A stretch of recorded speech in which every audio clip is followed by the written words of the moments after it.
Good afternoon, y'all. I'm going to work on a piece of this Flint River, Coastal Plains Flint River chert right here. This is what they call the swirl. This comes from Mr. Jeff Head, which some of y'all will be familiar with. Great stone, great dude. Beautiful flake right there. That'll make a nice arrowhead. So on my last video, I'll try to speak up. I got told that I speak kind of quietly. So until I order a mic, I'll just try to speak up a little bit. I got asked some questions about heat treating from a friend of mine, and I try to answer those. It's not something that I'm super well versed in. I have not had a ton of success. I know there's some good resources out there for it. I know Jack Crafty's got series after series after series on using a turkey roaster, which for a beginner would be a good route to go. If you're just dead set on doing it in a fire, I do happen to know a little bit about that. I've done quite a bit like that. It's challenging, to say the least. There's a couple different ways to go about that. One, you can just dig a hole. Dig a hole, build a big old wood fire on top of it, and bury your chert, an inch or two under some sand or wood ash to start. Something to remember if you're heat treating in a fire or just heat treating in general. You can always go up in temperature later, so don't rush it. If you do a batch and it doesn't get hot enough, it's better than doing a batch and it getting too hot. I'll put it that way. So it's like salt in a piece of food. You can you can always add more salt later, but you can never take it away. Not really. So same goes for your heat. You can always come back and add more heat, but you can't take it away once you put it to it. For most cherts, I would recommend in a turkey roaster 350 degrees to start. There's certain things that cannot be heat treated. I would think that this is fairly common knowledge, but I'm not sure about that. Obsidian cannot be heat treated. Doesn't need to be heat treated for one, but it cannot be. Certain things you're probably not going to be able to heat treat without a kiln or doing it in the fire. Keokuk, I think it has to go to somewhere in the 600, 650 range, if I'm not mistaken. Novaculite, I may have already said this, 900-ish. Your Texas stone, which is what you're going to probably most commonly get if you order some mystery chert off the internet, which ain't a bad way to go. Just try to get it from somebody reputable. But your Texas stuff is going to go, I'd probably start around 350 with it. But back to the heating in a fire thing. You can do it. It's been done. Natives did it for a long time. It is a lot of work. I wouldn't recommend it unless you had a source of rock that you knew had to go to a higher temperature and just hadn't broke down and bought a kiln yet. That would be the only way I would recommend heat treating over a fire, or in a fire, I should say, under a fire, I should say.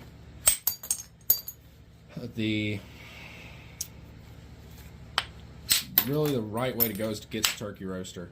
Spend the money on it. They're not expensive. line it with some kind of insulation. Some people use K-wool, which is a type of industrial insulation used in factories and stuff. People line their forges with it. It can be bought online, and you line the inside of the lid. And like I said, if y'all want, leave me a comment saying make a heat treating video, and I'll see what I can do. Especially one under a fire. I can set that up pretty quick. And I've got some stuff now that needs to be cooked in a fire currently. Some Ocala formation chert from Gainesville, Florida, and some from Ocala, Florida. So we might do that.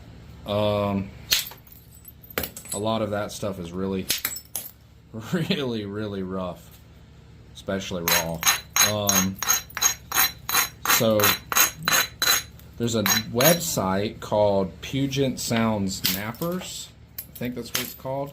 They're a group of knappers from, I'm assuming, Puget Sound, somewhere up north, Maine, I think. I don't know. They have a wonderful heat treating resource page on their main web page. Usually, if you start Googling stuff about heat treating, they're going to be one of the first people to come up. They'll tell you temperatures for different type of stone, cook times, and how to do it. Super important to remember that when you're heat treating stone, you have to walk the temperature up slowly. If it's going to 500 degrees, it needs to stay on 150 for, I don't know, better part of 12 hours. And then walk it up a few degrees every couple hours. Do not just throw it in something at 500 degrees. You will regret that decision for multiple different reasons.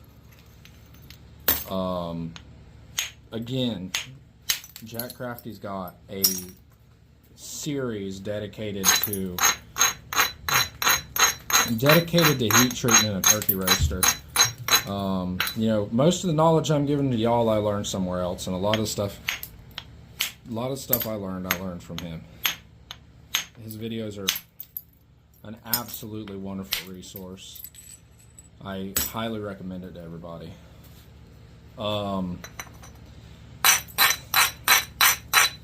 Another note on the heat treating is you're going to lose some stone. You're just going to. And like I said, it's better if you're buying stone, buy stuff that's already treated. Unless you just want to try it. Just buy stuff that somebody's put in a kiln and cooked to the proper temperature. Save yourself the disappointment. If you just gotta try it, try it. If you got a local source of stone, especially if you've got a lot of it, I totally recommend it. Learn how to do it. Play with it. Try different techniques. It's not, you know, it's not costing you nothing but gas to go get the rock, really, in time. So, go for it. It can be extremely tricky. I always wonder how the natives figured that out. I just guess I always assumed they were probably had a campfire and a flake ended up near it or something, and somebody was like, dang, that made it change, and we should see if we can replicate that. But super interesting stuff, good stuff to know. I think every flint napper should have a basic knowledge of how to heat treat. I just saying, for a beginner, it's a lot of work, and I don't totally recommend it. You're probably gonna ruin a lot of stone until you figure it out. Even the guys that know what they're doing blow rock up every day. And for the guys that are just beginners, if you're watching this, start with whatever you can get, really. But if you're buying rock, I would recommend obsidian. one of the cheapest, easiest to work, widely available, easy to come by. If somebody's selling flint knapping stone, chances are they have obsidian. So start off with that. Unless you're finding it local. If you're finding it local, that pretty much trumps everything. But make sure you're, work with good stone. If the stone isn't good, don't waste your time and energy on it. Especially just learning. And I've said it a couple times, I'll say it again. Go to your local knap-ins. There's so much free knowledge just being willfully handed out to anybody that'll listen. Just because people like to share. It's a wonderful experience. You'll learn a lot, I promise. Sit down with a group of guys, find a group of old men that are sitting around napping and talking and cutting up, and go get right in the middle of them. Be polite and say, hey, can I sit down with y'all? And I've never been told no. I've never seen anybody get told no. So start out with that and you'll be well on your way. So that's about all I got to say about the heat treating thing. Probably rambled on a little bit longer than I should, but the heat treating thing is a big deal. I get people ask me about it all the time. I'm not, like I said, I'm by no means the best at it. I think everybody would be. If you're wanting to know about heat treat, check out what Jack Crafty's posted about it. Check out Puget Sound Nappers. They've got some good videos on it. I think even Danny Collins has a couple of videos on it, and he definitely knows what he's talking about. He sells rock for a living, so check him out as well. And I think you'll learn a lot.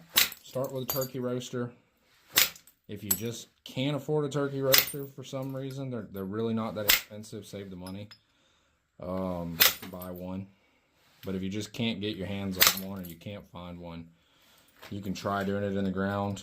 I'll talk about that in a little more detail for a few minutes here, but one thing you can do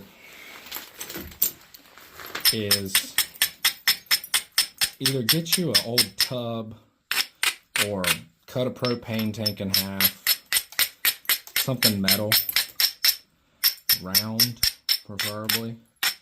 Bury your stone in it and put your biggest pieces on the bottom. Same thing goes with turkey roaster, really. I mean, they kind of act kind of convection-like, but the coils are in the bottom, so you may want to put flakes in the bottom of them. I haven't found that it really matters too much. But cooking in the ground, it does. Put your biggest pieces of rock on the bottom. Bury everything. To start out, I'd go a couple inches deep. A good rule of thumb is like at least to that second knuckle. So first knuckle, second knuckle, deep in the sand to the top of your stone. And then I guess if you've got access to it, just use good hardwood. That's what I do. Good piece of oak, good piece of hickory, something like that. Something that burns and leaves some coals. If you don't have access to any of that kind of stuff, 2 bags of charcoal is a good start. If you're using dirt out of the ground, which you can just use dirt. Like if you dig a hole, you can use the same dirt. What's going to happen is it's going to be wet. Well, especially in Florida, but probably pretty much everywhere. It's going to be wet. So it's almost like your first fire is to dry the ground out with. Almost. It'll do a little bit. Then you got to come back, build another fire on top of that, cook it again. If you got a piece of tin to cover your hole up with, I recommend it. You do not want it to get rained on. That's another thing. Do not let it get rained on. And another thing would be, do not uncover that rock for, I don't know, at least 24 hours. At least. I'd recommend even longer, because you never know how hot it is in there. You don't really know how hot you got it. Turkey roaster, same thing. When you get it up to your final tip, let it go for, I'd say, a minimum of 4 hours, a maximum of 24 hours. This may break in half right there. I don't know. There's a pretty good inclusion in there. This has been a tough piece of stone from the start. But let it go for a minimum of 24 hours before you open it. Do not open it before 24 hours. Don't try to dig it up. Just kind of forget it exists. Best thing you can do is do it the night before you go to work. And then maybe when you get home you won't feel like digging it up. But like I said, if you open that rock up and it gets exposed to air, it could explode. It can be a little dangerous. Air, moisture, water, any of that, not a good mixture with hot flint rock. Definitely do not want to go there. So those are some things to keep in mind.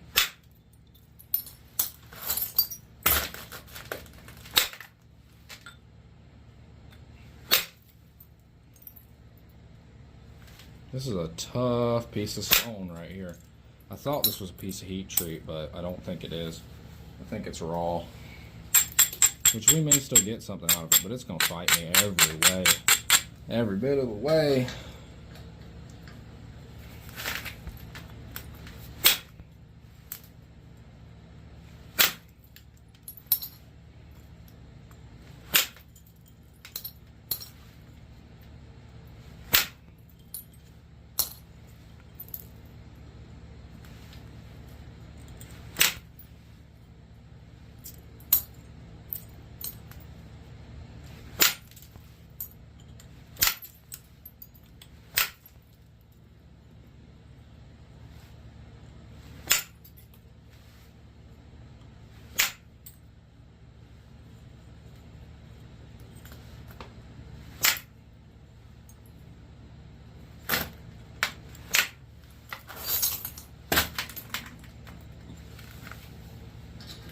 If I can't get this middle off right here, next few hits, y'all may never see this video. I may have to re-record the whole thing.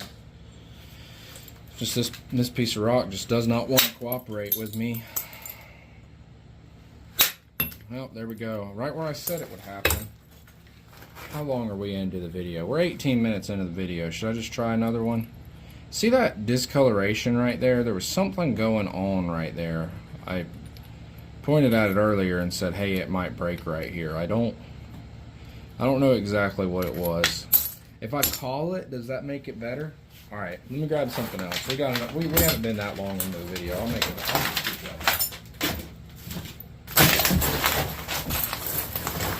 Oh, let's try this one.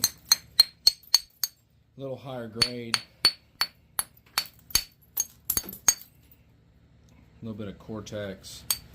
I'm gonna leave that in the video. I don't care. I think everybody needs to say that everybody breaks them. I break a lot.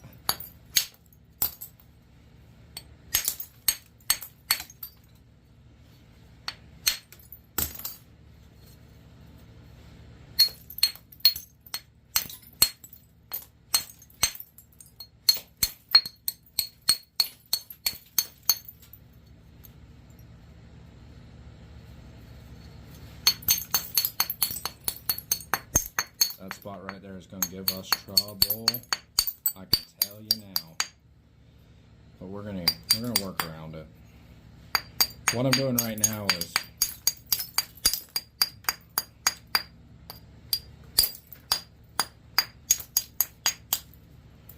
Just moving some platforms over to this Cortex side. This side don't look too bad. We'll have to get that off, but not a big deal. We want to get some, I'm going to go ahead and take that off. We want to get some platforms established on that Cortex side so we can start removing them as soon as possible.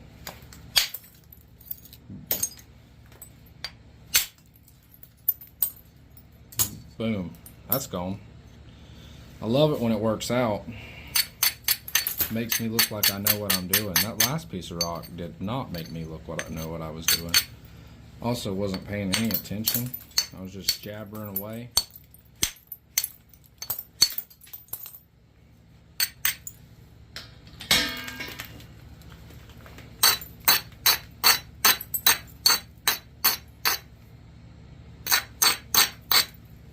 That ought to work. Try one right there. It worked.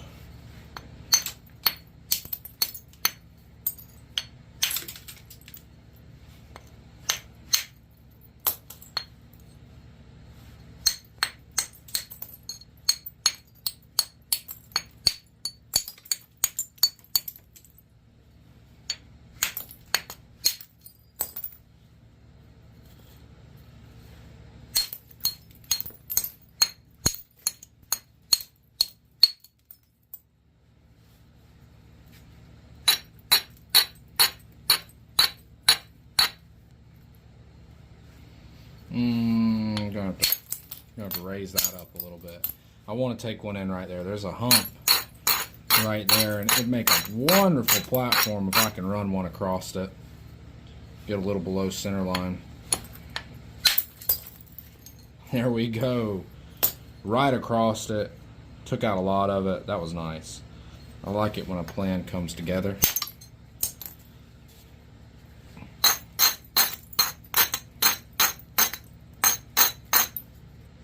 It's hard to deal with this Cortex. You really gotta focus on getting it off early on.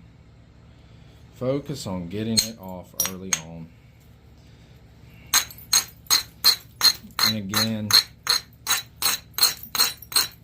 can't be scared to lose mass to set up those platforms, or lose width to set up those platforms.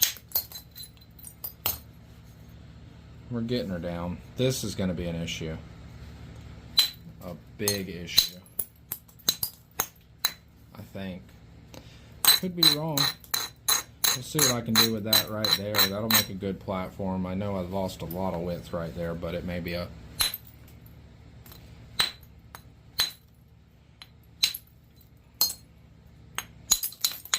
maybe an okay thing. We're going to have to chase that edge back just to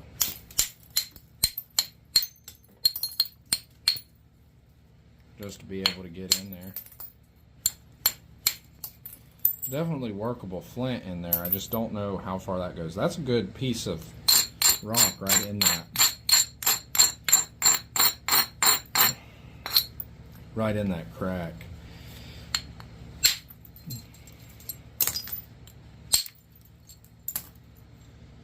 All around it. Just can't get one right where I want to be. I'm trying to take that edge off right there. I think I keep bumping the camera here with my hat. Sorry guys. I never claimed to be a professional. I'm just a dude who likes Flintknapping.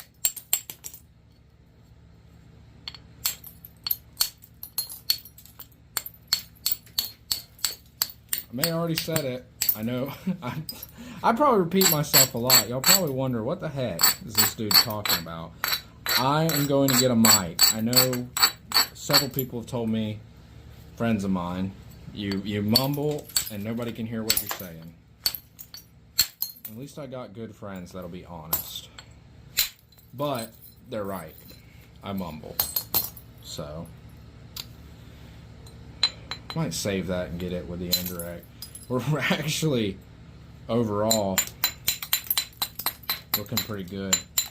Pretty thin for a biface. This is a good chunk of rock right here. A good one.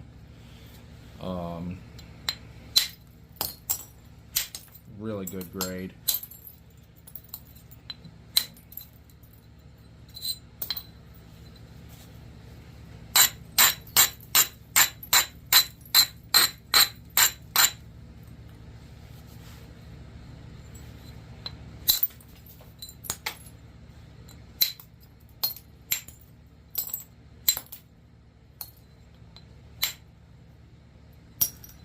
A little bit of a step fracture right there. Alright, I'm going to have to use indirect to get that off. If we can get that off and there's good chert like right underneath the surface there, this will be sweet. This will be a beautiful biface. If we don't break it. If we break it, y'all won't see this. I've already broke one. I can't embarrass myself on camera again. I do that enough just making the video. So I'm going to set this edge up as best I can. Man, that is solid Cortex right there. I'm going to set this edge up as best I can. I'm just going to try to take that off. Sweet. Took it off. I don't know what's going on here. I don't know how bad it is. I don't know how deep it goes. It doesn't go all the way through, because if you'll see, if it went all the way through, you'd see white here. That goes all the way through, but that's over here. So as long as it's not in my edge, we'll be all right. I don't mind having some discoloration in the point, but if you get a piece of that, Cortex in the point, like in the edge, you are gonna have a hard time getting her finished like that. She ain't gonna want to cooperate. So we're gonna try to use those platforms I just set up right there to get some of this off. Man, that does go in there deep, and it just started a small hairline fracture. Let's see here.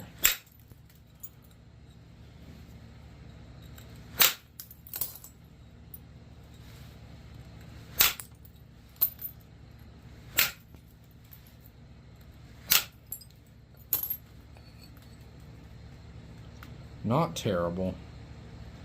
Not terrible.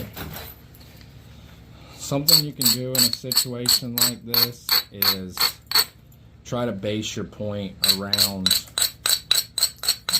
by taking more off of this side and leaving this side along and raising it all up. And what that'll do is you can take the bad stone off and leave the good stone, if that makes sense to anybody.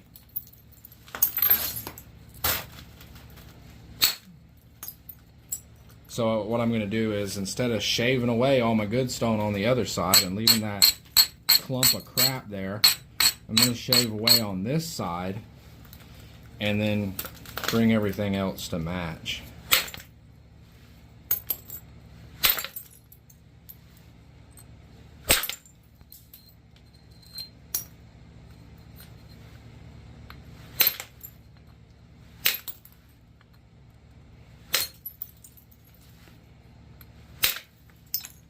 Again, it's going to cost me some width, but a lot of times there ain't a terribly whole lot you can do about that, except just roll with the punches.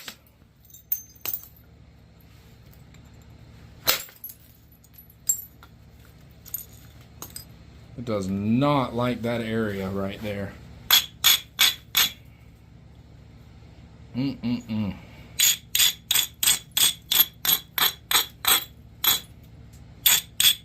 Worst comes to worst, we'll go through here and we'll just make a point out of this section from here to here and lose this. I don't want to. I want to keep it, but I think that's probably going to end up being what happens. Ooh, I could have lied. I like it when the rock makes a... Well, that's not true. Sometimes I like it when the rock makes a liar out of me. Sometimes I'm not so fond of it when the rock makes a liar out of me.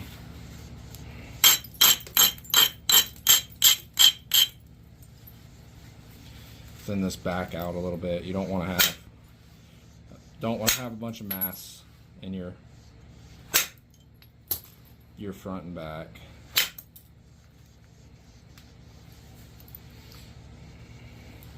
I'm going to leave that first part of the video in there just because I don't want to talk about heat treating again. Be a 60-minute long video and half of it is me working up to break a point and then being like, oops, sorry guys, I broke it. Let's start over on another one. Hope you enjoyed the first 25 minutes of me talking about Flintknapping or talking about heat treating. Maybe I'll have to put in a title that says broke point. If you don't care about heat treating, go to postmark whatever time stamp in the video. Maybe I'll do that. I bet I can figure that out.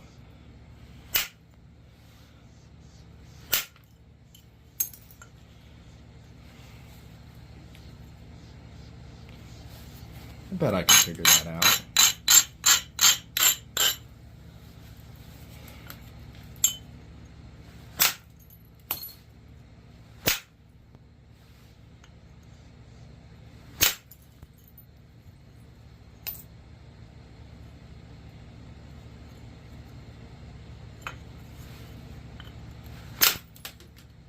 That actually sounds like a really good idea.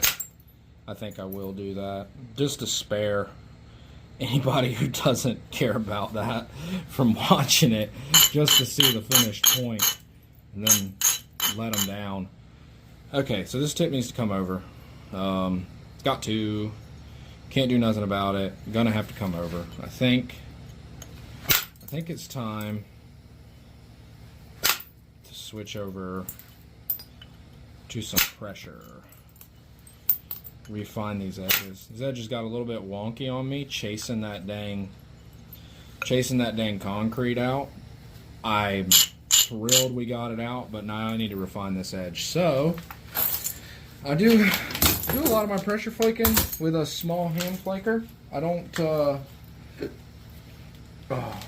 sorry guys, I know I'm probably like the worst, most disorganized flint napper on YouTube, but we're gonna do it anyway.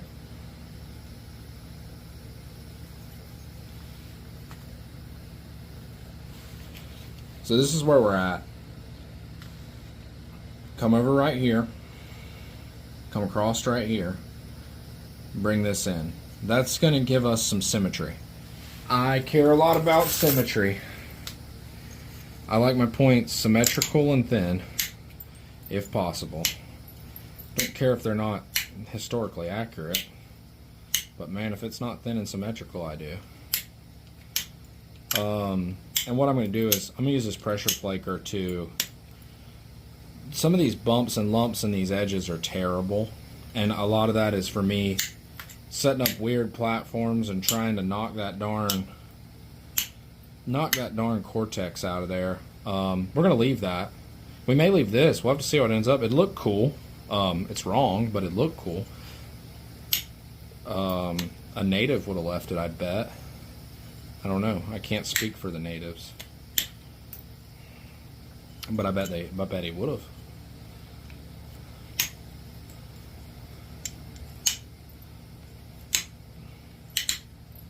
He's not gonna, you know, a guy way back when, man, he's not gonna worry about trying to make the prettiest point he can. I don't think so. I think what he'd have been trying to do is, we're gonna have to whip out the bigger pressure flaker for this.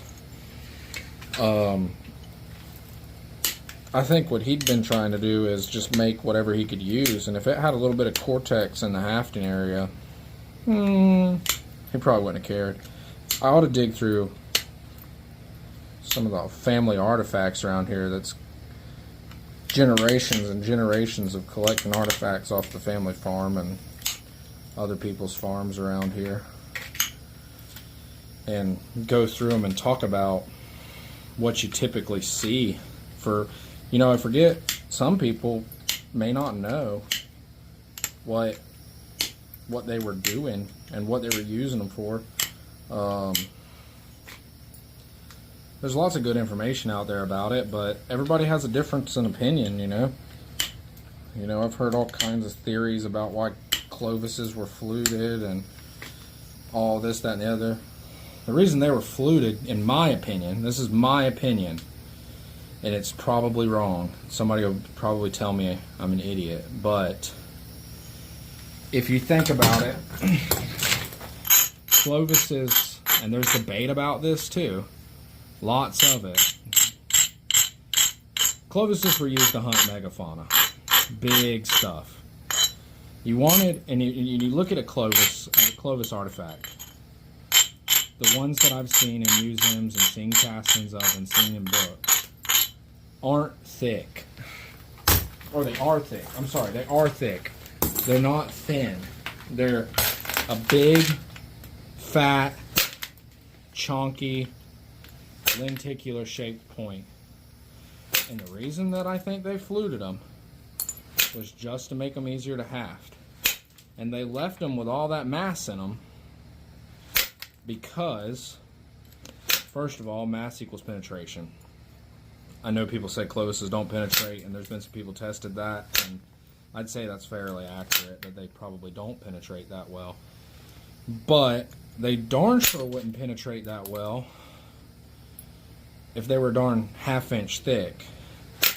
And you can knock out a preform, a thick preform, with little chance of breaking it pretty darn quick. And then you flute it, and it either makes it or it doesn't, and if it doesn't, you go back to the drawing board and knock out another fat little preform pretty quick. And I think that they were fluting them so they could haft a big fat point to a shaft and throw that bad boy. I don't think they cared about aesthetics. I don't think it was to show off what tribe they were from.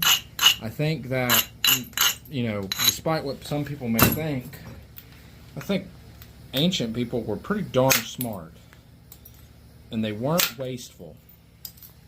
So they weren't going to waste time on doing something that didn't serve a purpose. Everything had a purpose. If y'all are like me and y'all got a bunch of family members and stuff that grew up in the Great Depression, you know what I'm talking about. If it doesn't serve a purpose, they don't spend money on it. Well, for natives, if it didn't serve a purpose, and their purposes might have been different from ours. You know, obviously they had some ceremonial stuff. I think they had less ceremonial stuff than people say they do. You know, they pick up a big old point and they're like, oh, this was ceremonial. I'm like, I don't think so. I think he had a big chunk of rock and said, hey, I can make something big out of it, and don't waste this whole rock knocking it down into a 0.3 inches long. And he had the skill to do it. I'm sure they showed off some. But, what was I talking about? Oh, I was talking about Clovis's and paleo stuff. I think they were making them like that so they could haft them and have a thick point hafted. So that way when you hit bone or whatever inside of a piece of megafauna, that you wouldn't necessarily break your point off in the first 4 inches of mammoth you went through. You'd at least have a fighting chance. God, I hate doing end strikes on something this big, but I've done put myself in a position where I have to, and I do not like it.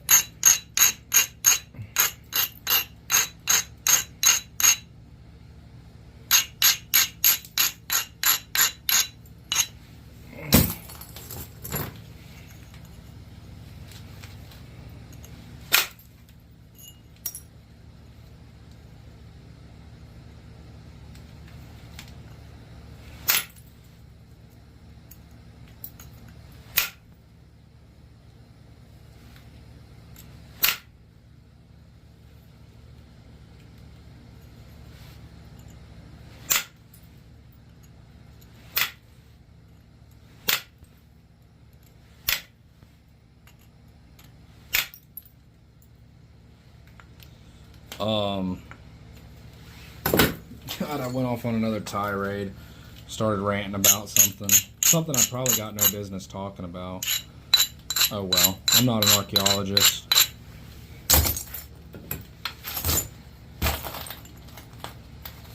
I feel like as much YouTube as I've watched, though, at this point I deserve an honorary degree. Like,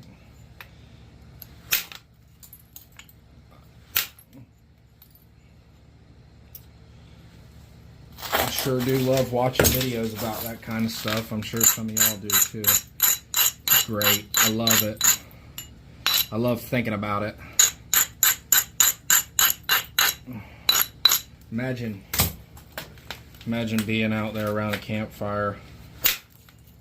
Cave bears and short-faced bears and American lions and saber-toothed tigers and all that are trying to eat you every day, and you're just trying to make a living, trying to feed your family off of whatever you can kill, and everything out there is trying to kill you. It's wild to think about. And somehow, some way, when everything else was going extinct all around us, we adapted and pulled through it, and now we drive around in cars that are powered off of dead animals. Not those dead animals, but even older ones. Really wild to think about.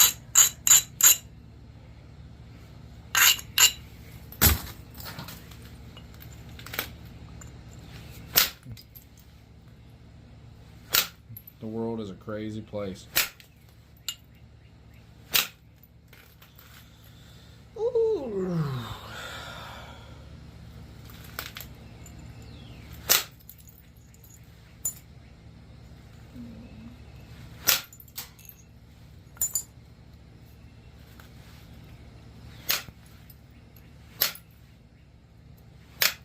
Did I say what we were going to make out of this?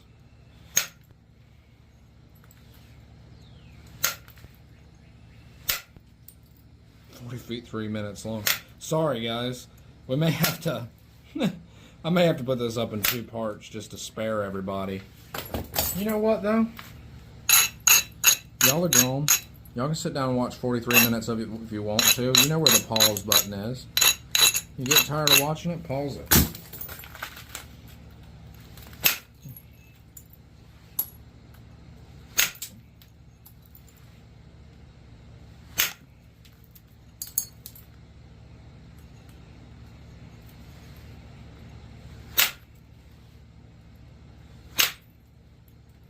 God, that does not want to flake right there.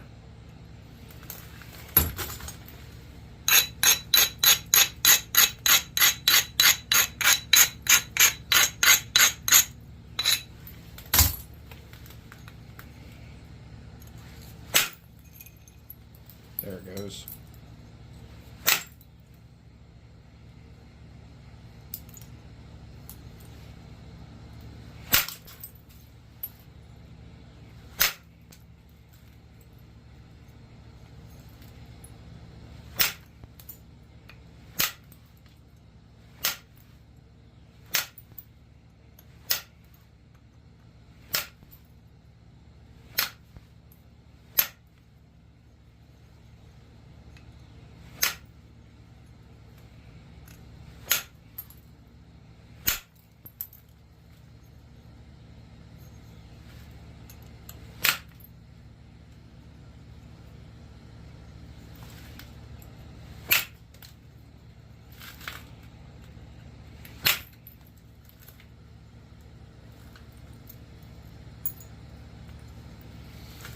See if right here on the back, see if I can't pressure flake that off of there. It's in a bad spot.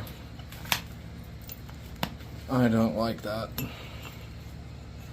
and I may not be able to. I may have to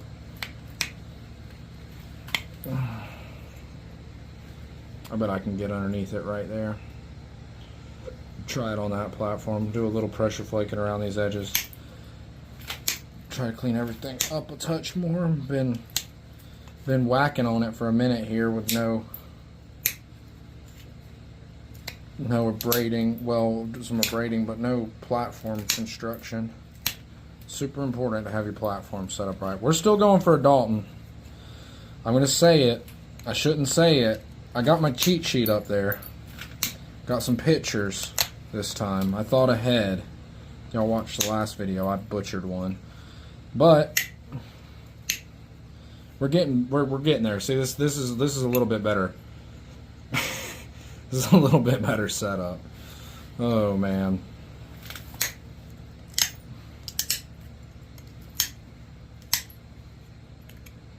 I may have to switch over to the smaller indirect percussion stick too. I broke a lot of stuff with that though, and I'd rather not.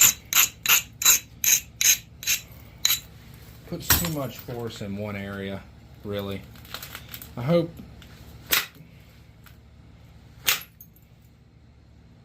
I tried to do it, man. It does not want to run across that. And it's just messed up all the way around. We might just have a thick tip down there.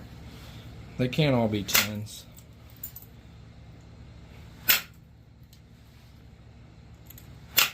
What I've done right here, this is what happens when you don't set up a platform properly. That right there, that's what happens.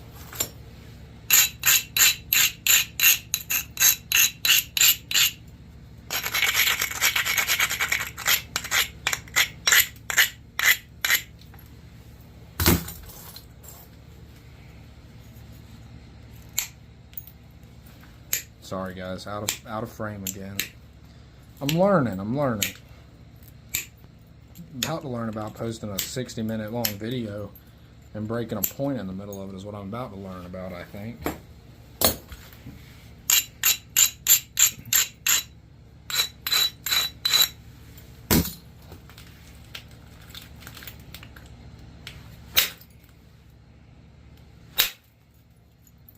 There we go.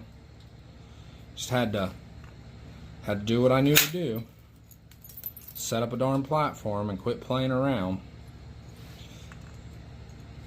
That's a lot better. This particular rock, there's nothing wrong with it, right? Like, that's not what I'm saying. But it'll crush. Which, as y'all work through stones and learn more and more about Flintknapping, you'll realize certain rocks, two different things. Some of them crush easier than others. Some of them step fracture easier than others. Some of them do the forbidden snapping in half easier than others. I'm talking about obsidian.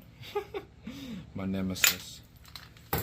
All it wants to do is make me bleed and make me cry. Good stone. It is a good stone. I know I recommended that for beginners. And the reason I recommend that for beginners is because it's easy to work. It's easy to flake, and it'll tell you your mistakes pretty quick. And it doesn't cost an arm and a leg.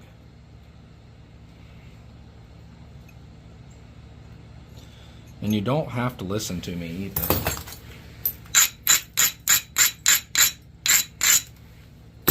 I definitely don't know everything.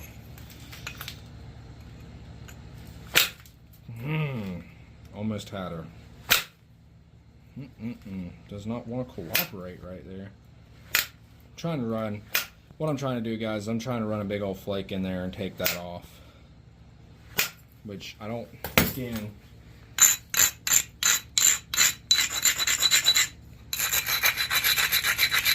I don't want to lose much more width here. We're either going to get it with that one or stop. I've got a bunch of it.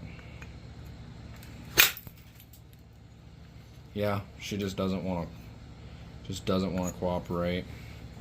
Try it from this side once, maybe twice, and be done with it. Go ahead and pressure flake her out and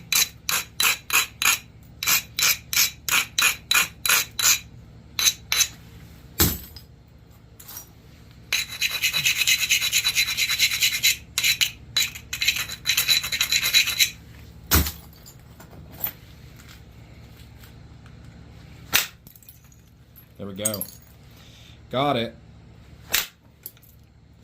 But what did it cost me? Everything. Alright, cool. Alright, check that out. We're there. We're there. We got a good platform. Got a good point. pretty thin. This crap on the tip, we'll get it off. I think we'll get it off. Pressure flaker into shape, right? We're going for a Dalton. So what a Dalton does is it stays square back here and then tapers in. So we need to square these edges up, taper in, slightly bring the tip in a little bit, and we'll be looking pretty good. Let's get her down to a good Dalton freeform. I've got my picture on the wall today. I'm not playing. We're gonna get there.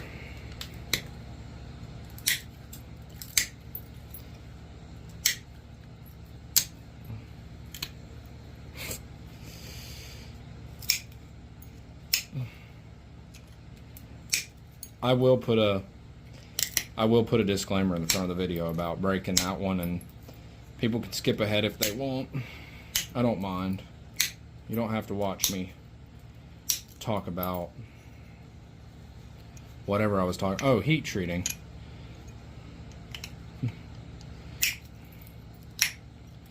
And I think I'll do a video on heat treating. I have some stuff I want to do in a fire currently. And I think I'll set her up to do in a fire. I need to keep checking my phone, make sure my video doesn't shut off. I don't know how long I can video for. I have no idea. I guess until I run out of memory. Yeah. Something like that.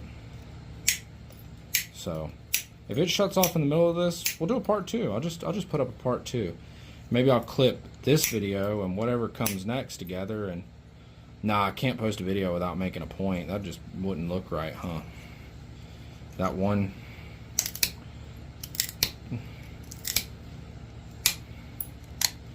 that I broke is just gonna have to be in there.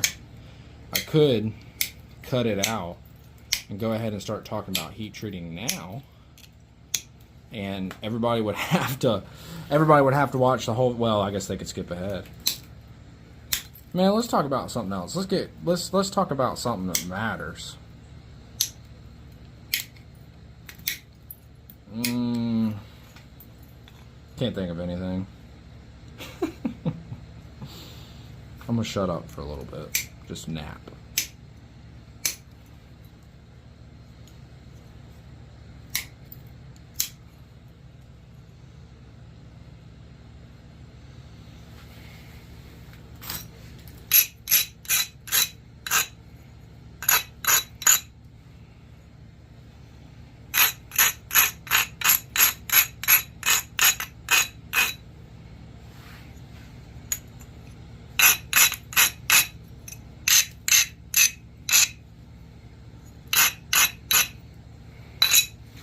Alright, I can't stand it. I've got a good little platform going on. Got some step fractures right here. This platform with some heavy braiding should be able to run in there and get the rest of them off. And then I want to try to get that off. I don't know if I'm going to be able to get that off at all, y'all. It may just have to stay. And it's unfortunate, but I will leave it before I break the point. And that's something I like to talk about a lot is know your limitations. Look at that. We got that off. Man, sometimes I feel like I almost know what I'm doing.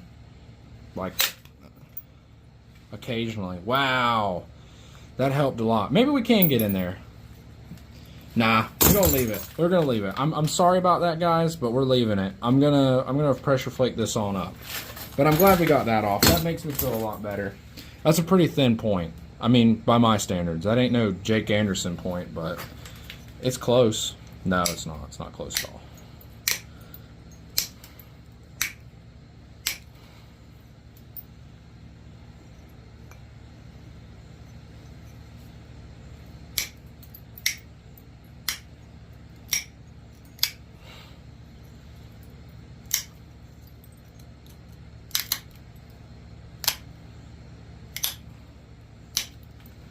I get excited. Hopefully y'all can deal with my I don't know. I get a little excited. Ooh, now I'm on a time crunch. She just opened the door and whistled for me to tell me dinner's ready. I'll tell you what, that's a good woman right there. Out in your shed working on your stuff, and She don't even get mad. She just comes, tells you when dinner's ready.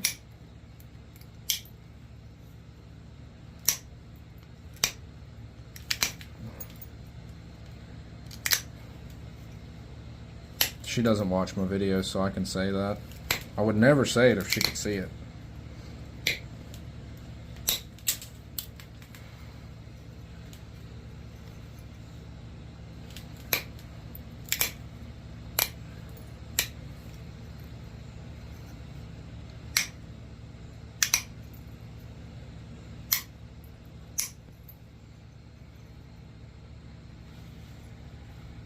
Really?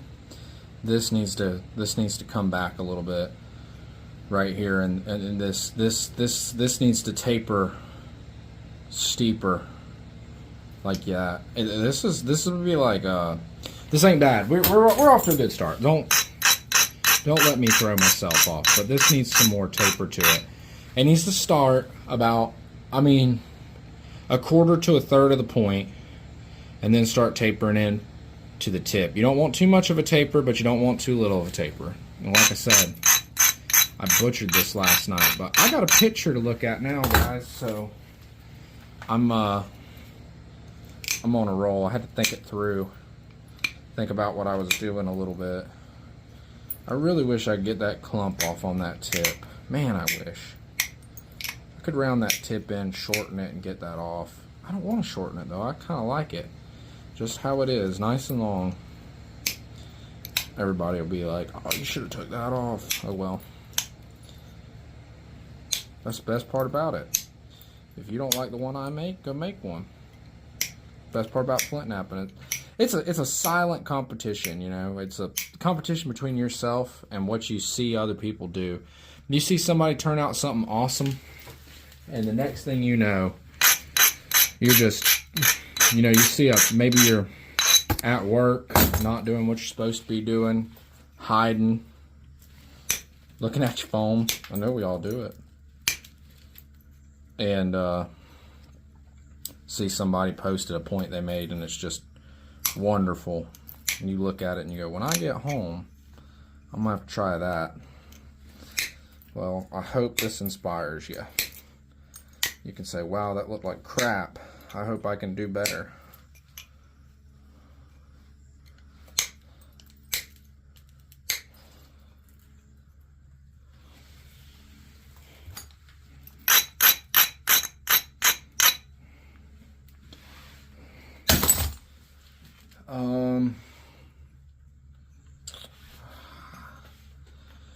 Dalton, huh?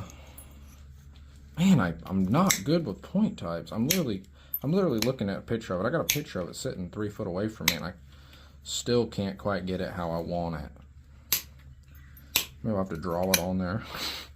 Sharpie marker. Do like them guys that make knives do, and print it out and glue it glue it over the piece of the rock when you start.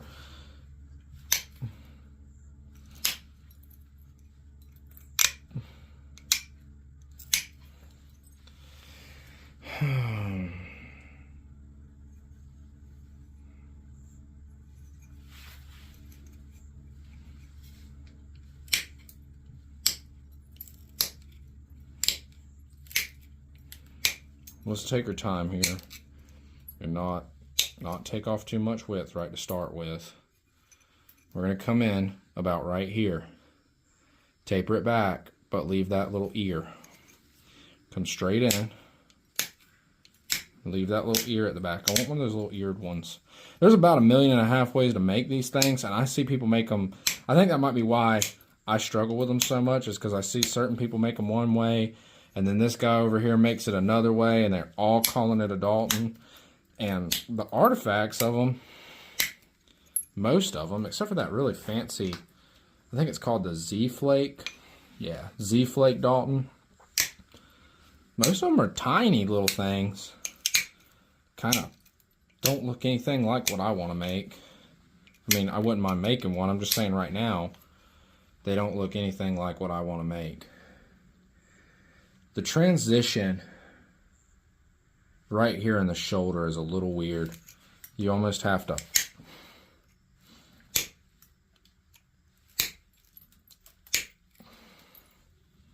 That ain't bad. We're getting there. That ain't bad.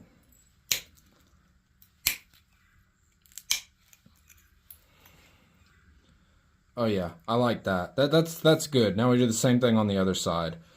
I'm cool with that. It's not perfect, but I like it.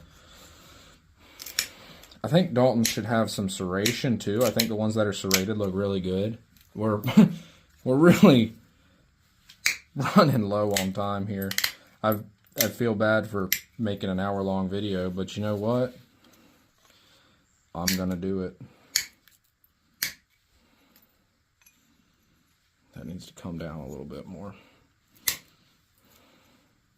I hope if you're watching this and you're not a napper, you'll give it a try. It's something that it becomes addictive. You want to tell everybody that'll listen about it and show them what you made, and you'll make some guys that hunt artifacts mad at you too. They seem to get, I don't know, if people don't know anything about it, if people don't know anything at all about arrowheads or Native American stuff, they think it's cool. If a guy is an artifact hunter, for some reason, they tend to get mad.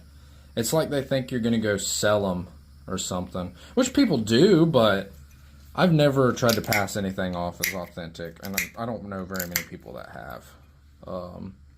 I tell people I make them by hand. You know, it's not a Native American artifact. And usually most people think they're awesome. But some people do not. I'm telling you, the guys that hunt artifacts do not like flint nappers. I know we were at an art show. Not an art show, a nap-in. I go to art shows too. I sell points at art shows. Just to kind of subsidize my rock habit. But,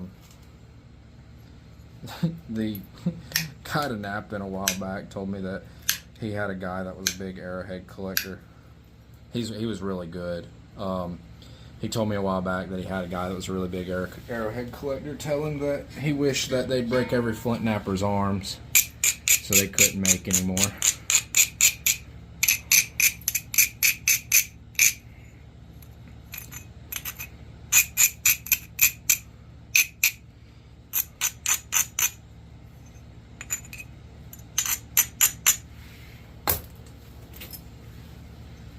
We're not quite there yet. It ain't quite right, but we're getting there. This little horseshoe nail, I like it, but it bends really easy. I'm probably gonna, if y'all are thinking about getting one, I might would hold off on that. If you were doing slabs or something similar, it might be pretty great to get in there with. If you're doing big, thick stuff like this, well, this is actually a pretty thin point, but if you're doing stuff like this, I would totally maybe hold off on that and see about looking into maybe using a finish nail, something with just a little more mass to it. This thing bends real easy. I love it. It makes a beautiful flaked edge when you're done, but maybe take a peek at something different. Dude, people use a million different tools. I mean, I've seen guys that use flat boppers that are like flat pieces of copper, bus bars out of MCC rooms and stuff. And they nap crazy good points with them. So use what you feel comfortable with. I'm just saying that it's kind of a little anemic if you're making big stuff. In my opinion. That's my opinion. Everything you hear on this channel is usually my opinion. If something's a fact, I'll try to use a source. I don't trust it. I don't trust very many people, so I don't expect very many people to just take me at my word. But I will try not to lie to y'all, and if I think I'm lying to y'all, I'll tell you. Try to, at least. I don't want to give out bad information. I'm not CNN. Probably shouldn't have said that. There might be people that are on the other side of the political spectrum that watch this, but even you have to know that the news is... Never mind. I'm gonna stop.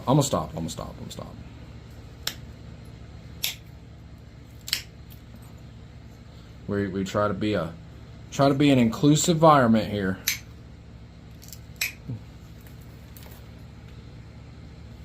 What do y'all think? Does that look like a Dalton? Oh, it's a little crooked too. We gotta do some work. Still tinkering away at it after... God, what are we at now? Hour and 6?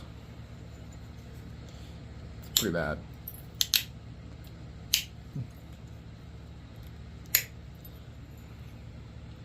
Maybe I should call it a Beaver Lake. I've done said Dalton 87 times in this video though, so I can't really do that now. We're just going to have to call it what it is, and you guys are going to have to, you know, have sympathy on me. Please.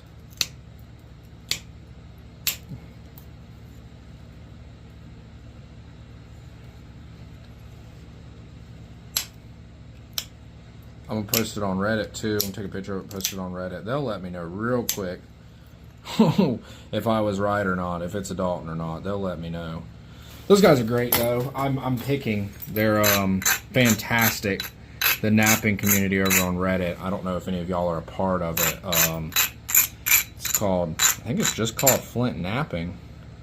Great guys. Great group of guys. Great community. Good people all around. Hard to beat. But they will. There's so much information around there. They'll let you know if you're wrong. In a nice way. In a nice way. I'm not saying they're mean. But how are you going to know if you're wrong if nobody tells you? I'd like somebody to tell me.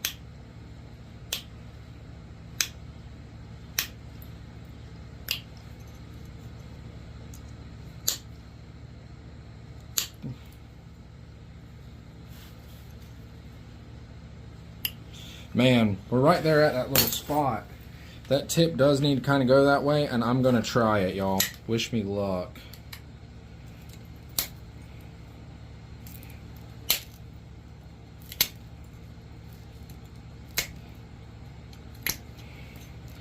I got some of it right there. That ain't bad.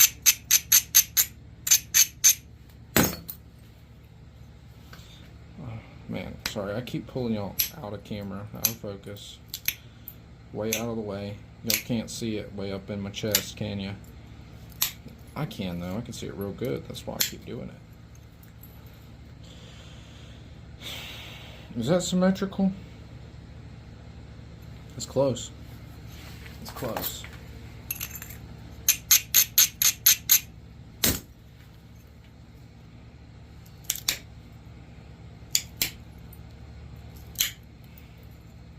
That ain't bad. We got a bunch of that crap off of there. It's still there, and it's still a lump. But at this point, guys, I think I've done about as good as one could hope to do with it. Well, one as skilled as me. People are probably like, you butchered that rock, that beautiful piece of rock, you monster. Sorry, guys. Sorry.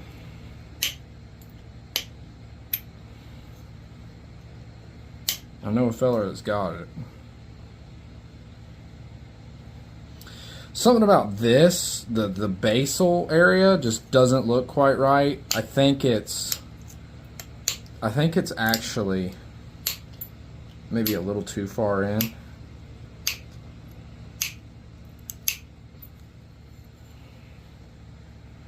Some serrations wouldn't hurt this bad boy either. I don't know if I want to do that though. Too much work.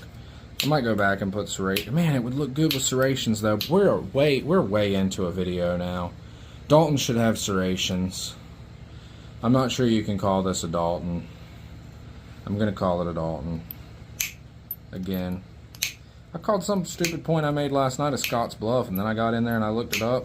Yeah, it weren't no Scott's Bluff. Y'all can go ahead and fry me in the comments for that. Please, it helps the algorithm. It doesn't matter if you say mean things or nice things. As long as you say things, it helps the algorithm. So in other words, feel free to hurt my feelings. That looks better. That does look better. I think that base just needed some love.